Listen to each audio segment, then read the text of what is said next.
I've had that feeling before, especially when the mental weight of 10 hours of homework just piles itself on yet another depressing weekend. M, meaning, when I stepped outside that classroom, I felt a sense of freedom. Outside of the building that's almost given me nightmares, I've indulged myself in many different hobbies, from solving a cube in mere seconds to playing a chess competition and winning, and many more. But apart from that, all these seemingly random activities are actually connected by one surprising thing: logical thinking. From spotting patterns to developing strategies, I realized that I enjoy solving problems. Realizing this hidden passion, I've involved myself in many different math competitions, challenging my critical thinking. It was both exhilarating and tiring at the same time. I slowly realized that I have developed a passion into math. Doing math is what I love to do, and I can easily see myself doing it for many years and many decades to come. X, finding our strengths. I started off my journey with math from basically nothing, but through resilience and hard work, I took a leap of faith into a world that I couldn't even imagine, but I won't glorify it. Haven't you ever felt like it's too hard and you want to give up? I can't even imagine how many times I've looked at other people, ranging from my friends to my teachers, truly believing I could never be as good as them. They were always ahead of me, doing things that I couldn't understand. What made it harder was that they were my friends. On one side, there were people I could talk to and have fun with, but on the other, they were people that I was secretly very jealous of. So I had to make a very difficult decision, and I decided to distance myself from them for 3 months. When I eventually came back, something had changed inside of me. I stopped being jealous of them. Instead, I saw them as an inspiration, something that proves that my goals and dreams are probable. I also stopped comparing myself to them, and suddenly my goals became not about other people, but about myself. I knew that I was resilient and had a passion and was mathematically smart. And suddenly, all the other things didn't matter at all. I didn't care about other people being better. I didn't care about others' expectations. It was just me and math. And that's what I've been doing my entire life. It is one of the things that I'm good at. It is a strength. C, change. Suddenly, I'm back at that old classroom, but I was no longer behind that desk. I was at the front, inspiring other people to develop a passion for math just like I do. That's where I want to be. I don't want people to see a 400-page textbook with 24 chapters. I want them to see a journey, a language into a world unknown. You see, when we have our M, meaning, X, strength, and C, how we will change the world, everything else will fall into place.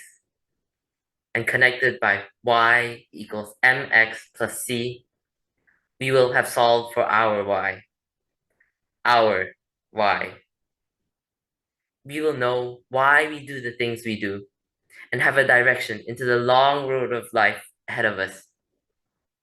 Finally, to quote Nelson Mandela, it always seems impossible until it's done. So let's keep on fighting to find our why. Thank you.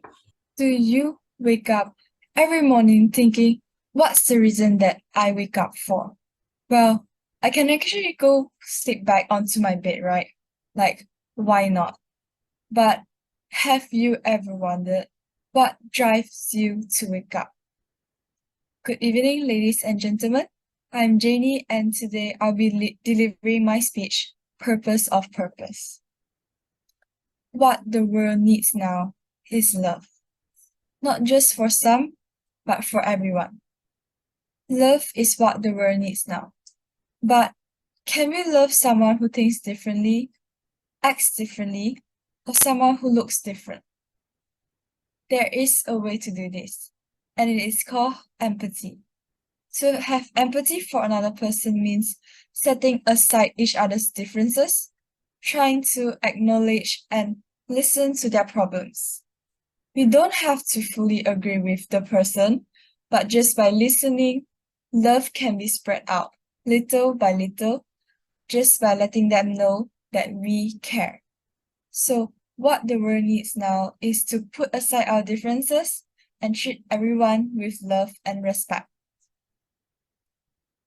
Personal strengths are the skills and action that a particular individual can do well, which is really important to our daily lives, especially right now when we are about to face the cruel side of the society.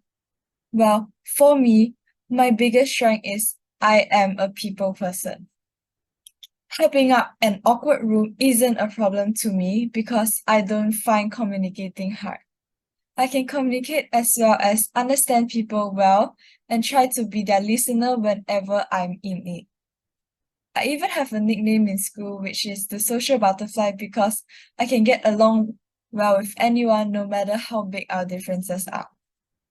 I think my communication skills really help me throughout my daily lives because it helps people to understand me well and I am able to deliver what I want to the crowd without having to worry about it. So yeah, if you guys have any worries or problems, feel free to talk to me. My ears are wide open just for you. Besides that, being an ENFP, I love discovering and learning new things every day. But what I really love to do the most is reading. I know maybe most people dislike reading, but I love reading.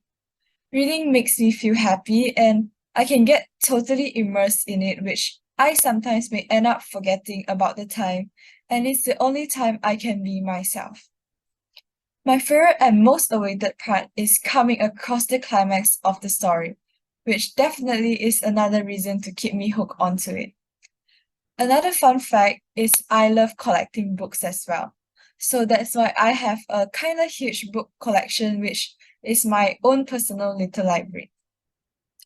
To end my speech today, here's a piece of advice from me. If you can't figure out your purpose right now, figure out your passion, for your passion will lead you right into your purpose. Thank you. Do you ever think what to do in the future? A lawyer, a doctor, a vet, or anything else? When I was young, my mom encouraged me to do whatever I want. She let me try tons of things such as playing a piano, attend clubs such as a chess club, a ping pong club, and many more. But one day, I started to draw. I found that I am really good at it and I also like it very much. And that time I started to think what I want to do in the future. I want to be an illustrator. I am a really creative person, and creativity is part of my strength. I can draw what I imagine, and I can think a lot of new ideas to draw. I am also a person that have a great patience, and I can sit there drawing for hours and hours. In primary school, I attend a club that need to do an album, and it includes drawing, painting, cutting, and more.